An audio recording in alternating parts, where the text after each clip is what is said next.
Momento Empreendedorismo com Flávio Fogel. Oferecimento Centro Universitário Univag.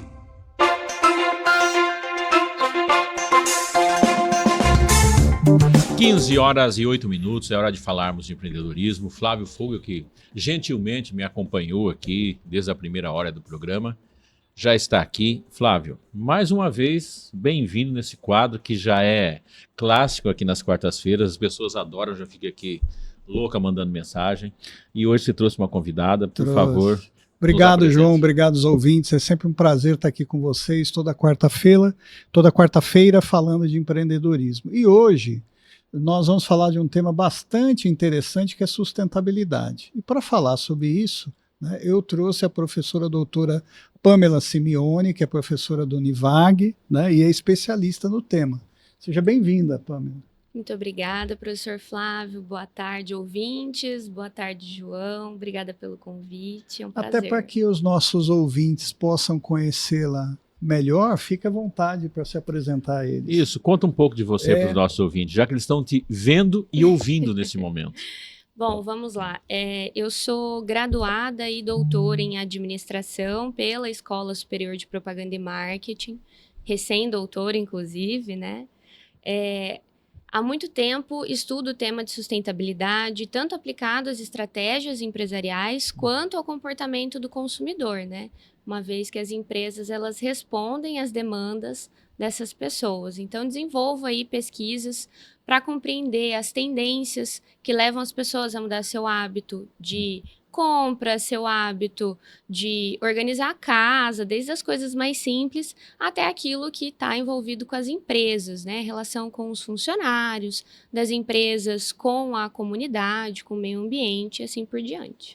Ô Pamela, até para a gente introduzir os nossos ouvintes nesse assunto, sustentabilidade, né, que vai mais do que, além do impacto ambiental apenas, que é o que a gente está mais acostumado a conversar, a ouvir a respeito, né, mas também passa por um diferencial das organizações. Explica para os nossos ouvintes o que é sustentabilidade e por que ela é importante para as empresas. Perfeito, professor. Bom, sustentabilidade é uma forma de se pensar no mundo que vai muito além somente do cuidado com o meio ambiente. A gente tem que se preocupar também com o equilíbrio econômico e social, né? Então a gente está falando de um tripé, que é equilibrar aí a questão social, econômica e ambiental, e dele deriva um conceito que a gente escuta muito quando a ONU entra em cena, né? Que é o tal do desenvolvimento sustentável, que é para que a gente possa se desenvolver enquanto sociedade, hoje, usando os recursos que a gente tem, mas garantindo às futuras gerações o direito de continuar tendo acesso a esses recursos, né? E é possível, é muito possível. Isso que você está falando é muito interessante, né? Porque não é só crescer, mas é você crescer, dar oportunidade para todos participarem do crescimento, inclusive as futuras gerações, né? Exatamente, é quase que um egoísmo achar que a gente tem todo o direito de consumir tudo agora, sendo que a gente tem aí muitas novas gerações para vir e que têm o direito também de acessar esses recursos, né?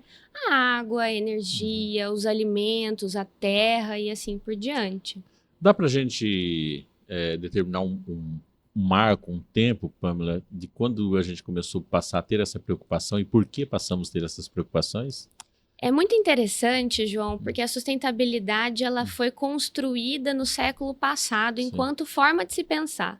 Então, depois que a gente tem ali uma Segunda Guerra que devasta uma parte do mundo, as pessoas começam a entender que a gente precisa passar por uma reconstrução, né? A gente tem a fundação da ONU, a gente tem a união de países e a gente começa a discutir como é que a gente vai organizar tudo isso.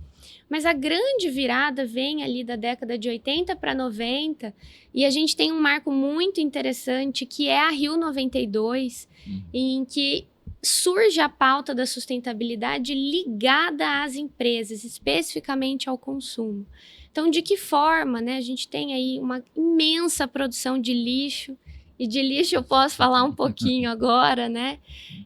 A gente produz muito e a gente tinha ali uma demanda, como é que a gente vai lidar com tudo isso que a gente está usando, né? Sim. Então, se a gente olhar aqui para a bancada, não falta plástico. Uma hora esse plástico vai se degradar, a gente vai precisar se desfazer dele. Então, ali A partir da Rio 92 é que, de fato, a gente começa a entender a sustentabilidade como um tema parte das organizações e também das nossas vidas.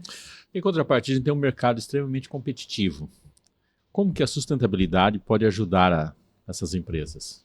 Bom, acho que a gente primeiro precisa passar por compreender as mudanças do comportamento das pessoas, né? Então, a gente tem aí grandes tendências de mudança no comportamento, as pessoas estão preocupadas na hora de escolher seus produtos, na hora de descartar seus produtos.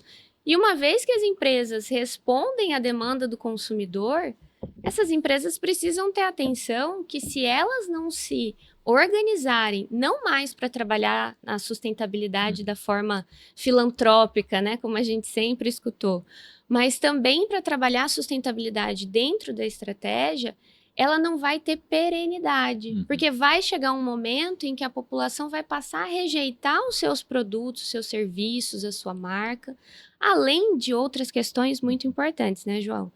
Uma hora os recursos acabam. E como organizações, a gente não quer que eles acabem. A gente está cada vez mais ficando assustado. Tá vindo o seu Milton aí, né?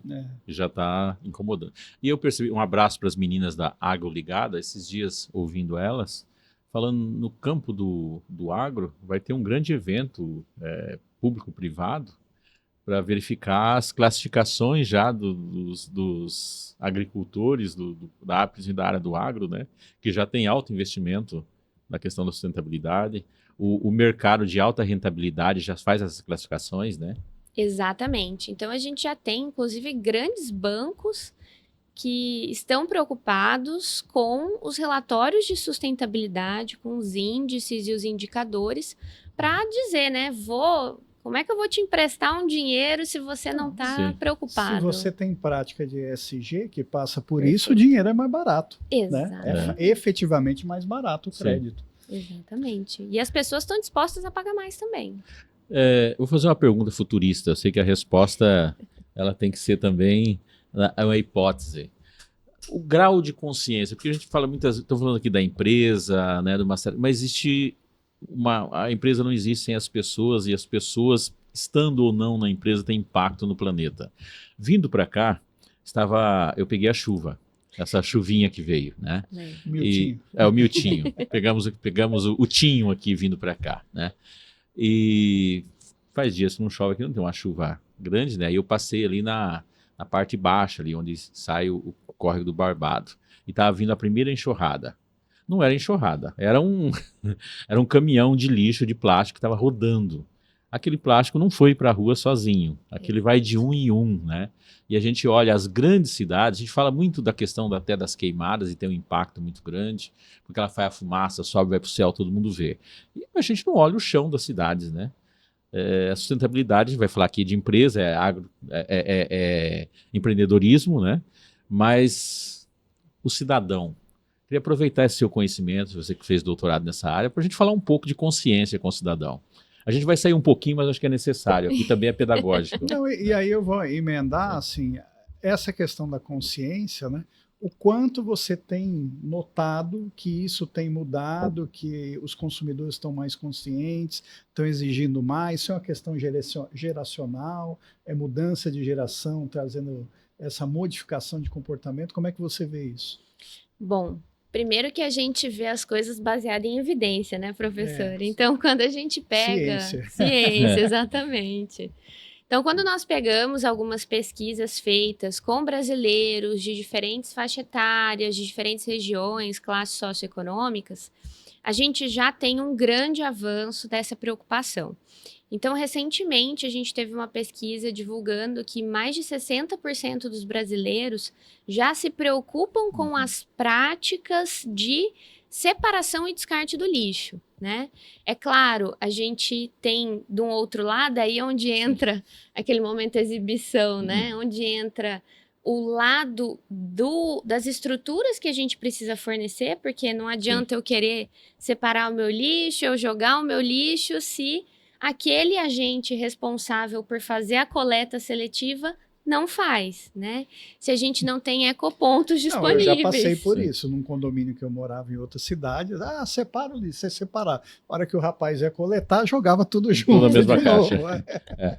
Você separa, Sim. mas a nossa coleta é É, tudo então. junto. Aí já era, né? Sim. Então, tem esse outro lado da moeda, mas há uma grande preocupação das pessoas em separar seu lixo. E também a gente já tem brasileiros preocupados, independente de gênero, de idade, que foi algo que me surpreendeu muito com essa pesquisa. Não é algo exclusivo dos mais jovens, é evidente que neles isso é muito mais intenso, mas independente da geração, os brasileiros já querem saber o que a sua empresa faz pelo meio ambiente, o que a sua empresa faz pela comunidade na qual ela está inserida, e passam a selecionar ali as marcas com as quais vão interagir dessa forma. Então, a gente tem mudanças em comportamento e a gente começa a perceber, professor e João, se a gente for num mercado, a gente começa a reparar a quantidade de produtos que começam a trazer esse apelo. Não é de graça, né, gente? A gente sabe que se as empresas estão mostrando isso, é porque os consumidores querem saber. Então, há sim uma grande evolução, especialmente nos últimos tempos. O Brasil tem sido palco em diversos momentos de grandes encontros para se discutir isso. O agronegócio tem um papel muito importante. Mato Grosso, por ser o estado do agronegócio, também tem entrado nessa pauta com muita força. E as pessoas estão percebendo, as pessoas estão um pouco cansadas dos efeitos catastróficos. Se você não olha para isso, você acaba ficando meio alijado do mercado, né? Porque vamos pegar o agro. Grandes compradores internacionais, se você não tem as certificações, as questões ambientais ali que você mostra que atende, né? Você acaba ficando, né, numa situação de desvantagem para o fechamento de negócio.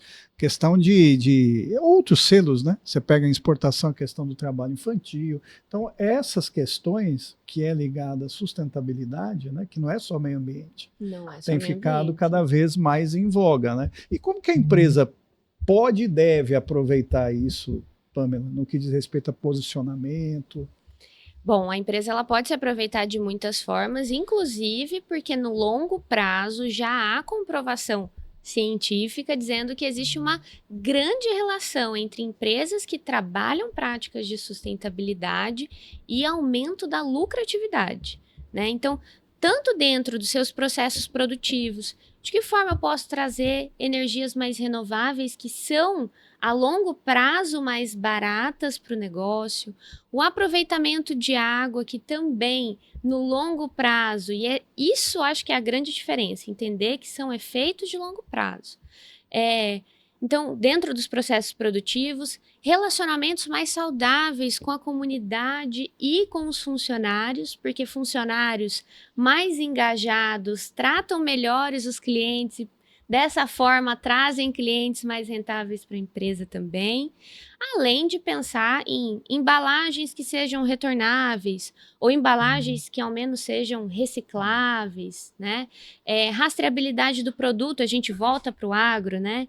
Então, de onde vem o seu algodão, de onde vem o seu trigo, qual é o processo produtivo, você sabe se há mão de obra escrava, mão de obra infantil sendo utilizada, de que forma você cuida. E hoje há um grande apelo também aos agrotóxicos, né? Até porque a gente tem dentro desse processo todas as pessoas muito preocupadas com a própria saúde. A gente já não quer ingerir qualquer coisa. Exatamente. E as empresas que fazem, elas se destacam porque elas se mostram parceiras do consumidor nesse processo. Eu acho que o grande diferencial hoje é das organizações que conseguem dizer, olha, consumidor, você quer mudar? Eu estou aqui para te ajudar naquilo que eu posso. Nós estamos em sintonia, né? Exatamente. Isso fortalece marca, né? Com certeza, né? Quando a gente pega, e não tem como a gente não falar do nosso grande modelo Natura. A Natura é uma das grandes empresas brasileiras, pautada num grande plano de 50 anos para se desenvolver como a empresa mais sustentável do Brasil. E isso gera amor de marca, relacionamento de longo prazo. E muito importante para os empresários é disposição de gastar mais com seus produtos e serviços. Exatamente. E, Pamela, isso é uma coisa que fica muito restrita, porque você falou de Natura, a gente vê muito esse assunto próximo de nome de grandes organizações. Mas e o pequeno empreendedor? Pode e deve olhar para isso também? Ele pode ser beneficiado? Como é que você vê isso? Com certeza, professor. O pequeno empreendedor, muito importante a gente destacar que no Brasil, a maior parte do empreendedorismo é por necessidade. Então, são pessoas e famílias que dependem do negócio. Então, quanto mais longevo e perene aquele negócio for, é melhor para a família, né? Então, pensando nisso, quando nós falamos de tendência e a sustentabilidade talvez seja a maior de todos os tempos, até agora, a gente tem um consumidor que está mudando o seu comportamento, que está mudando a sua demanda, e a empresa ela precisa responder isso para que no longo prazo ela não fique para trás, né?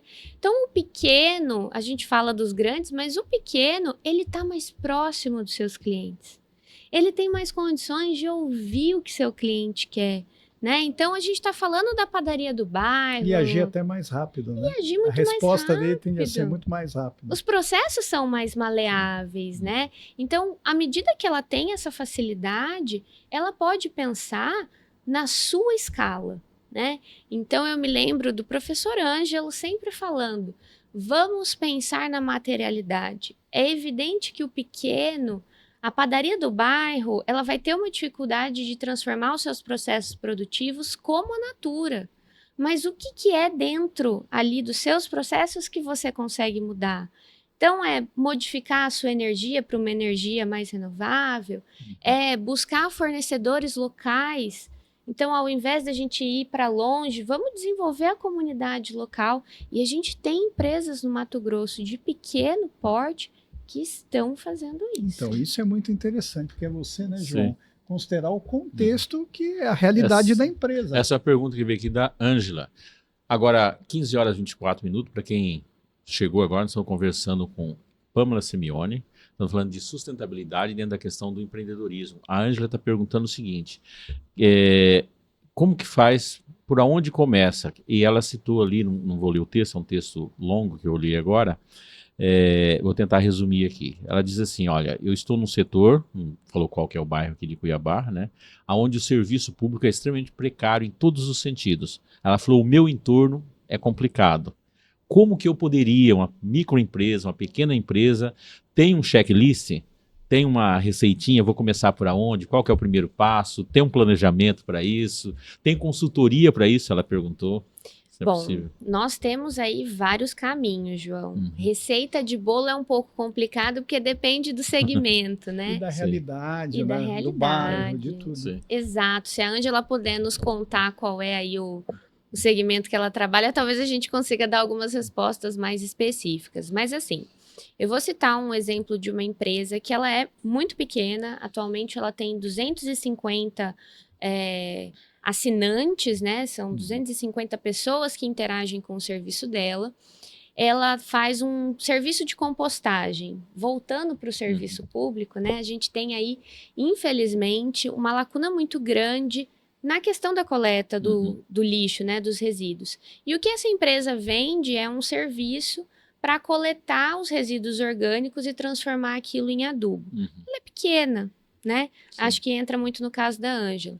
Como que ela faz para impactar além do seu produto?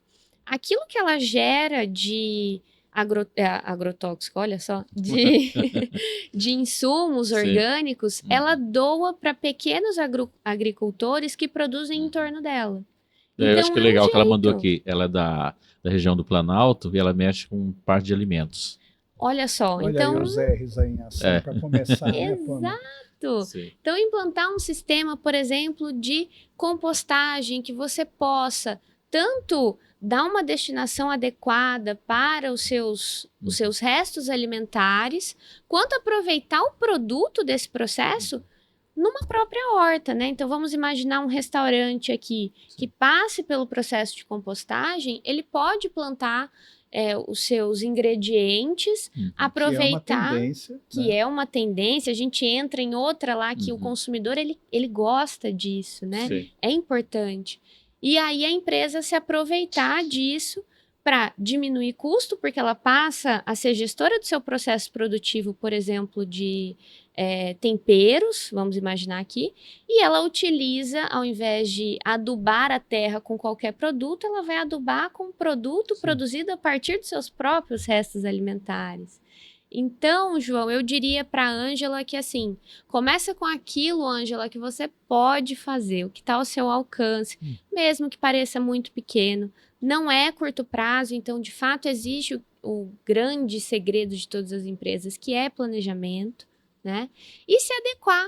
Vamos ler as notícias, ver o que a gente tem de novidade aí no mercado que a gente possa utilizar para nós também. E um ponto que eu acho que é muito relevante nisso, principalmente para o pequeno, é aquilo, o que eu posso fazer que impacta a questão ambiental e que me gera algum benefício de curto prazo de redução de custo, como você falou, da energia, da água de reuso, né? Que é um investimento que ela vai fazer, vai gerar impacto na questão ambiental, vai poder trazer boa imagem, que ela precisa divulgar isso depois, é claro, né? Mas também vai trazer otimização, vai trazer redução. Então, você não sabe por onde começar, faz um diagnóstico disso, né?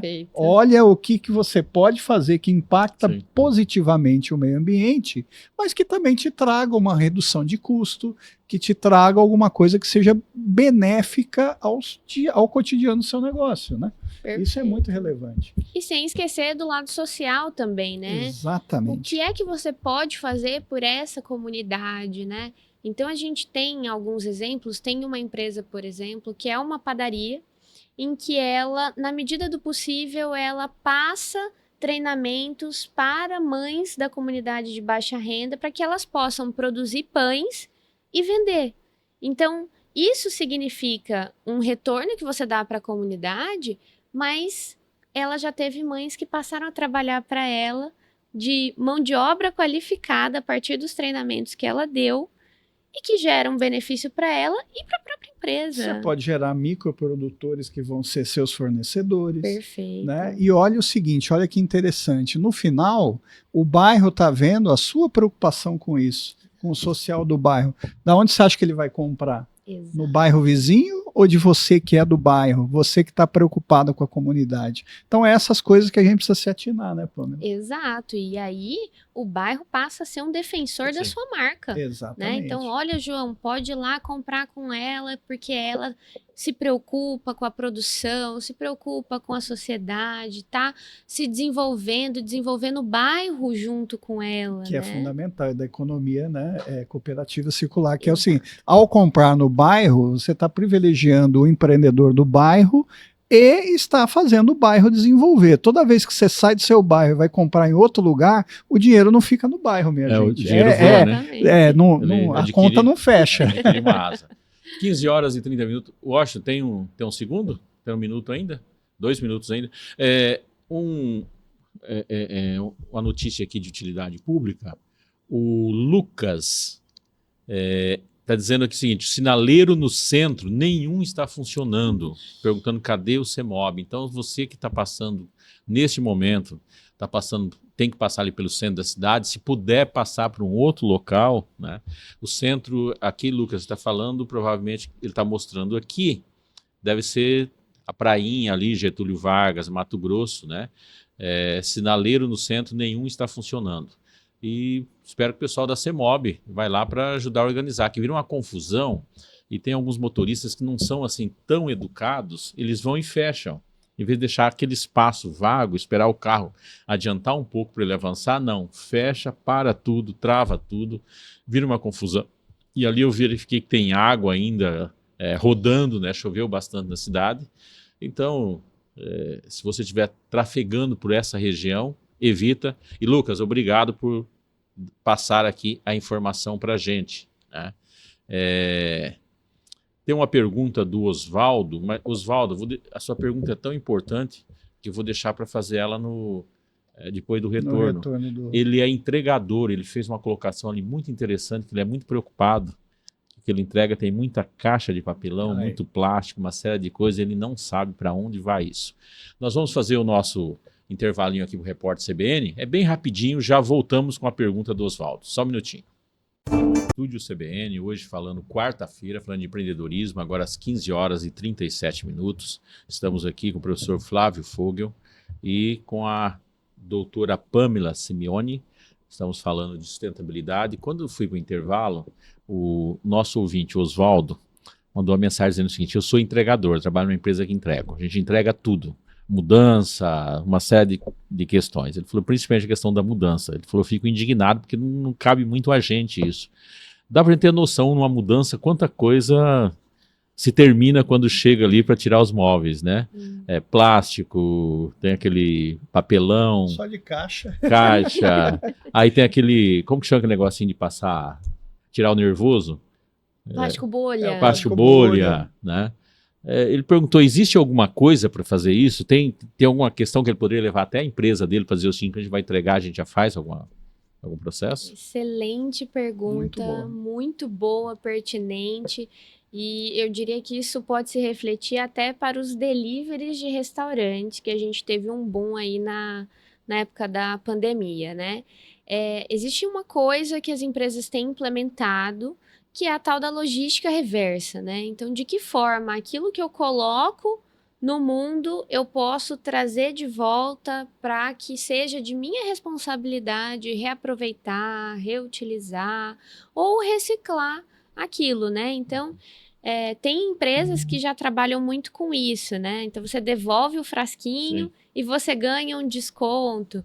As empresas de transporte, elas podem sim estar pensando nisso. É uma proposta que ele pode fazer. Seria um diferencial, né? Você imagina, você contrata a empresa para fazer a mudança, ela fala, ó, depois de uma semana, você me avisa, a gente vai coletar todo o lixo, né, que surgiu a pegada, né, que surgiu da mudança, e a gente vai, depois disso, fazer a destinação para reciclagem. Seria um baita de um diferencial para uma empresa de transporte, né? Com certeza. Fica aí a dica, ó, a ideia Exato. Como é que é o nome do nosso ouvinte? Oswaldo. Aí, Oswaldo, sugere isso na sua empresa. Pois é, seria interessante.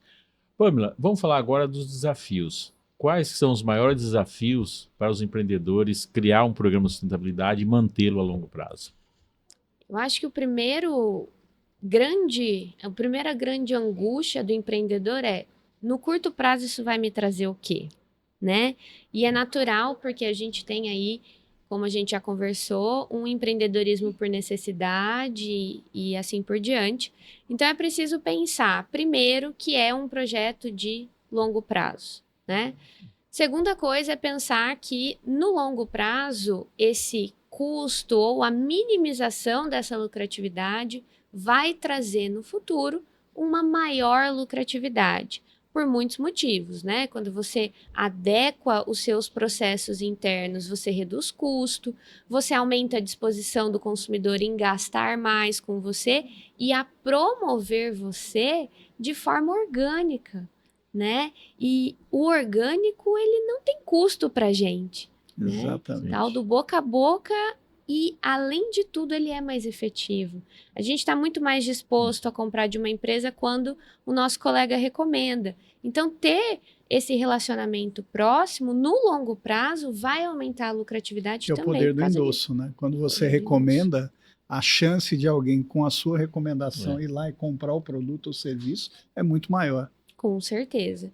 Então, tem esses desafios, tem a dificuldade de se planejar também, né? Então, as empresas elas entram numa espiral operacional do dia a dia que é fundamental porque o negócio ele precisa acontecer, os processos precisam acontecer e o planejamento ele toma tempo.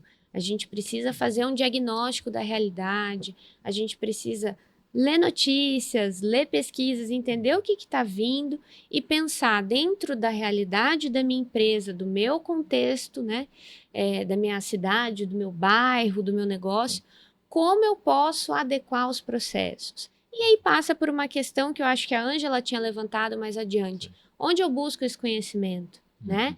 E, evidente, nós lá do Univag, nós estamos muito preocupados em formar profissionais que tenham esse tipo de pensamento, porque não tem como mais, as empresas exigem profissionais com esse pensamento, mas existem para os pequenos negócios outros parceiros e a gente tem internet, né? Sim. A internet hoje é uma grande aliada. E Pamela, eles podem fazer olhar para as melhores práticas, né? Fazer o famoso benchmarking. Exato. Ou seja, olha, o que alguém que é do meu setor ou de um setor parecido está fazendo que eu posso colocar em prática na minha empresa. Exato. Né? A gente Você não precisa ser o inventar gênio a da roda. lâmpada e que invente a roda. Ué. Veja o que está dando certo em outras e veja se cabe, né, no contexto, na realidade da sua empresa. Exato. Isso é muito importante. Você falou de algo agora que eu acho que é muito relevante, que é a gente falar um pouquinho de quanto essa questão da sustentabilidade tem sido cada vez mais importante na formação profissional.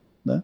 Então, assim, lá, por exemplo, no Univag, a gente tem uma preocupação muito grande em todos os cursos, até mesmo um curso da saúde, medicina, no direito, que nosso aluno saia preparado e conhecendo essa questão do desenvolvimento sustentável, da sustentabilidade. Você é professora do curso de administração, né?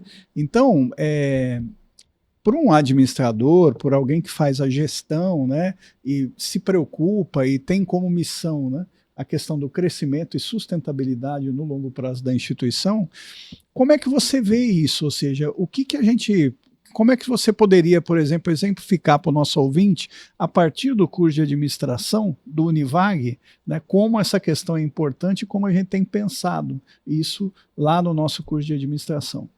Bom, então, o primeiro passo é entender que a demanda por profissionais que tenham conhecimento sobre práticas de sustentabilidade, que entendam a importância disso, é imensa, né? A gente tem grandes cargos em grandes empresas que não se consegue preencher porque ainda há uma lacuna, ainda há uma distância, né?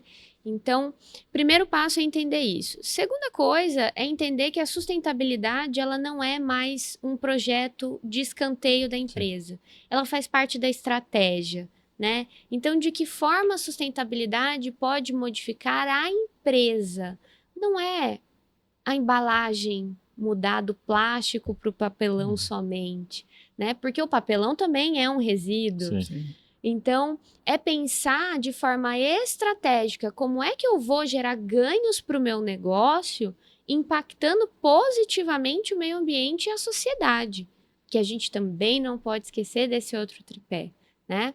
E o profissional, independente se ele vai ser um profissional que vai pensar mais financeiramente, ou que vai pensar no marketing, que vai pensar na operação, independente da área, nós trabalhamos a sustentabilidade estrategicamente em todas as áreas, porque são atividades e processos que precisam de todos colaborando. Então, a gente estava falando agora há pouco da tal da logística reversa, né? O que adianta o seu Oswaldo ir lá pegar as caixas na casa da pessoa que entregou, trazer de volta para a empresa, se a dona Joana, que vai receber isso, não souber fazer a separação e não entender a importância que isso tem para quando for destinar isso ser corretamente tratado, porque para as empresas também isso gera indicador, né, professor? Para dizer, olha, de todo o lixo que eu produzo, tantos por cento eu destino corretamente. Então, independente se a gente está falando do CEO de uma empresa, do proprietário, de um sócio ou de um operacional, todos precisam entender a sua parcela de responsabilidade, né? E de que forma pode se atuar. Então, quando a gente fala, por exemplo, de digitalização dos processos, eu tenho uma experiência na área da saúde, que é uma área, se a gente for lá para os cursos de saúde do Univag, que se produz muitos resíduos. E até o momento da pandemia, a gente tinha uma trava com a digitalização dos processos na saúde.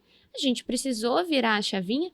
Isso foi muito benéfico. Se a gente pega aí um prontuário de um paciente, quantas folhas isso não tem e o quanto isso não se gera, né? Tanto para produzir quanto depois para você descartar. E nós estamos falando só da primeira fase da transformação digital, né? Exato. Que é só a troca do papel pelo digital. Pelo meio digital. Sim. Que depois você vem, olha, como a digitalização melhora o processo e depois como é que ela gera um novo negócio, que aí é a transformação digital mesmo. Exatamente. Então, em todos esses processos, a gente já está falando do quê? De economia.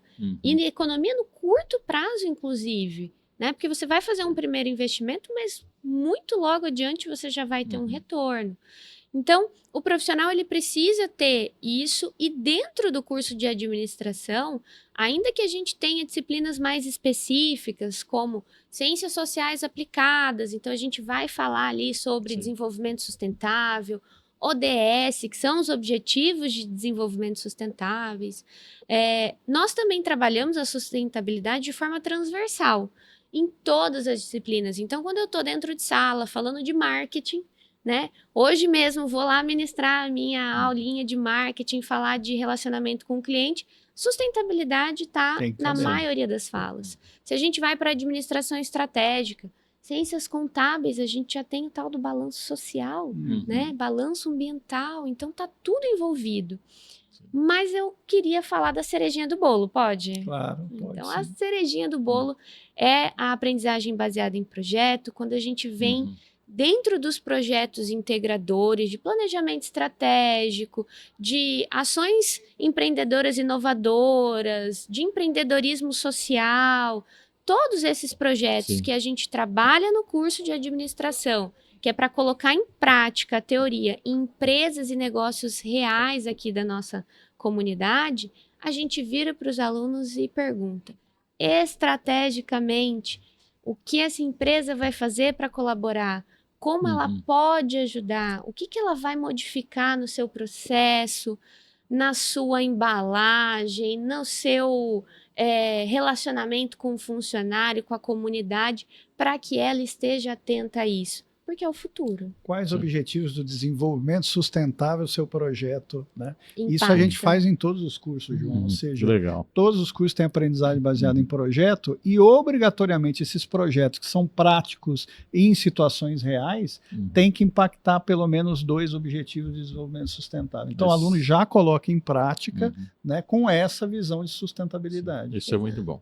Pamela, primeiro quero mandar um abraço ao seu Pinheiro, que falou aqui, boa tarde, professor, melhoras, Marcela, estamos aqui na escuta. Obrigado, seu Pinheiro. Marcela está ouvindo também, amanhã ela vai estar com a gente. Pamela, até para a gente está indo para o final, agora 15h49, você colocou na linha do tempo, pós-Segunda Guerra Mundial, depois a COP92, né?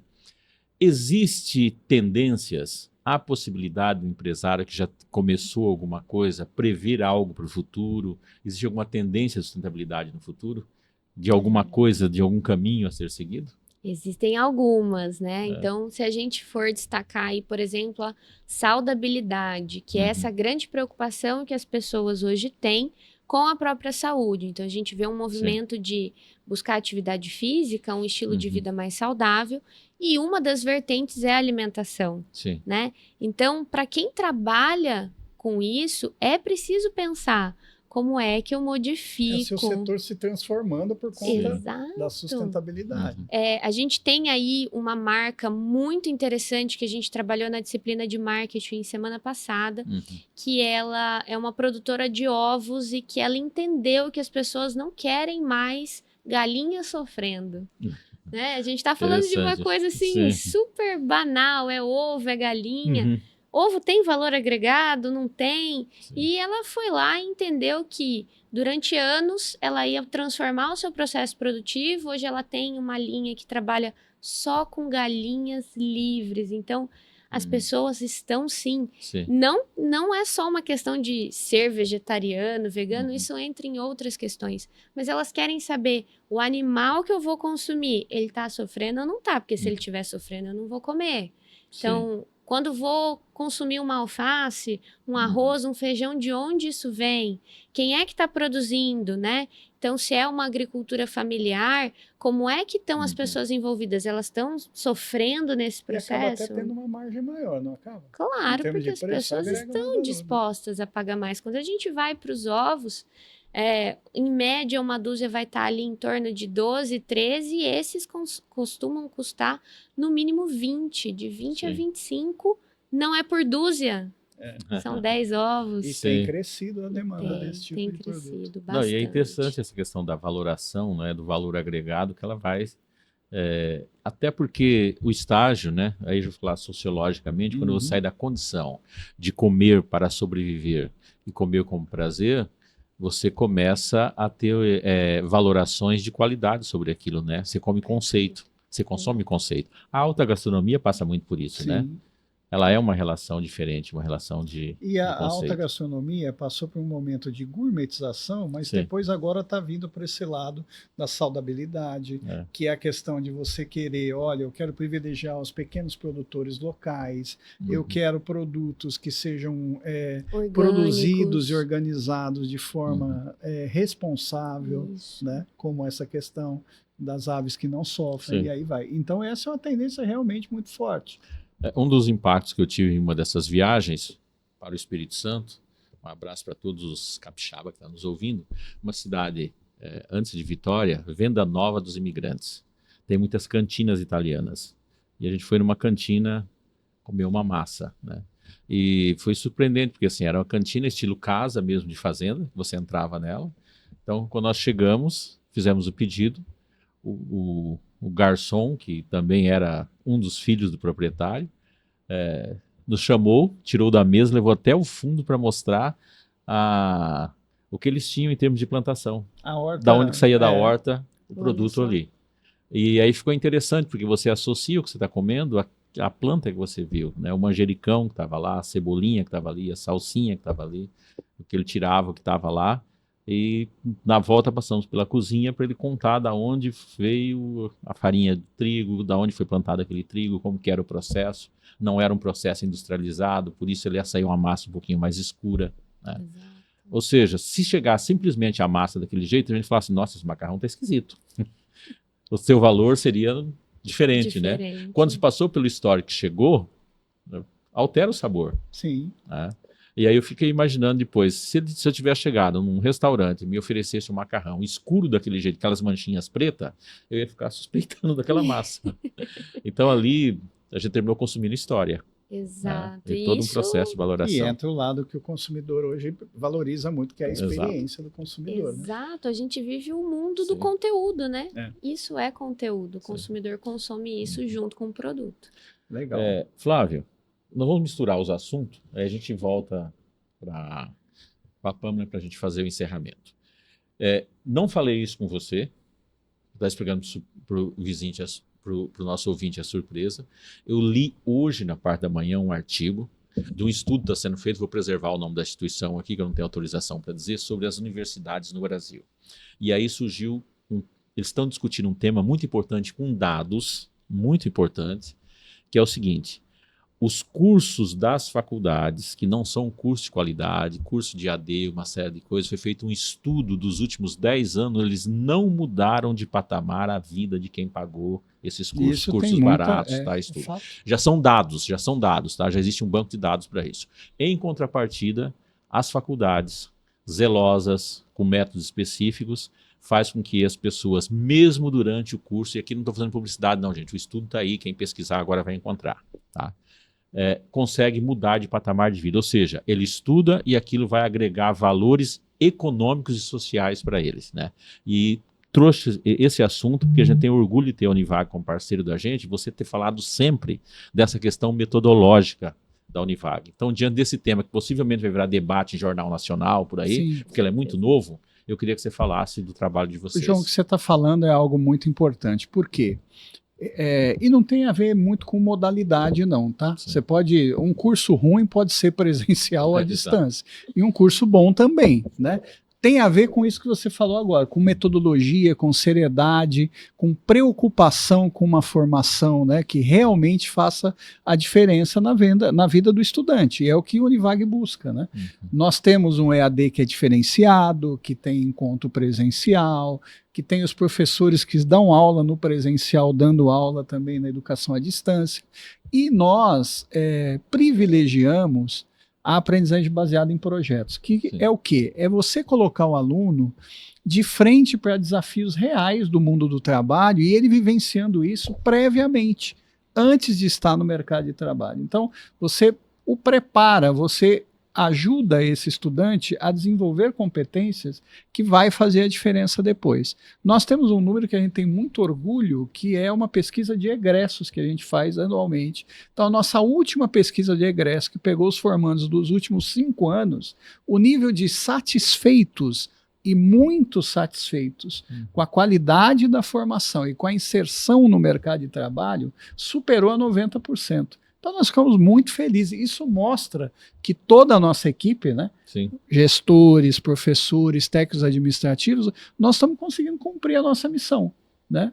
Que é exatamente, a gente não quer um aluno frustrado, nós queremos um aluno que realmente faça o seu curso e consiga se inserir, consiga se desenvolver no mercado de trabalho e que seja também um protagonista de mudança na sociedade. Isso é a missão do Univag e a gente vê que a gente está cumprindo isso bem, né?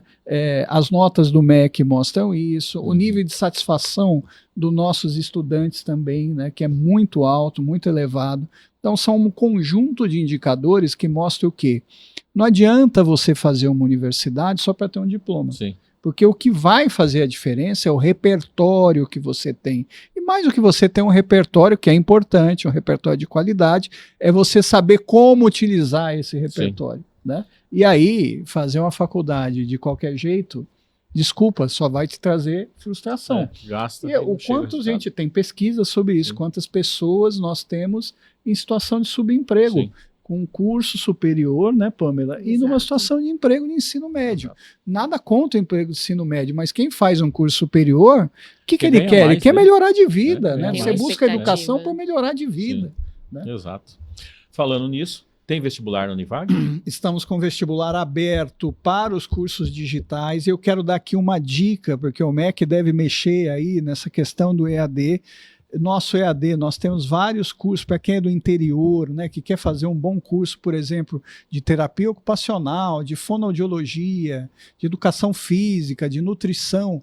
Nós temos esses cursos com os encontros presenciais acontecendo no Univag para o desenvolvimento das práticas.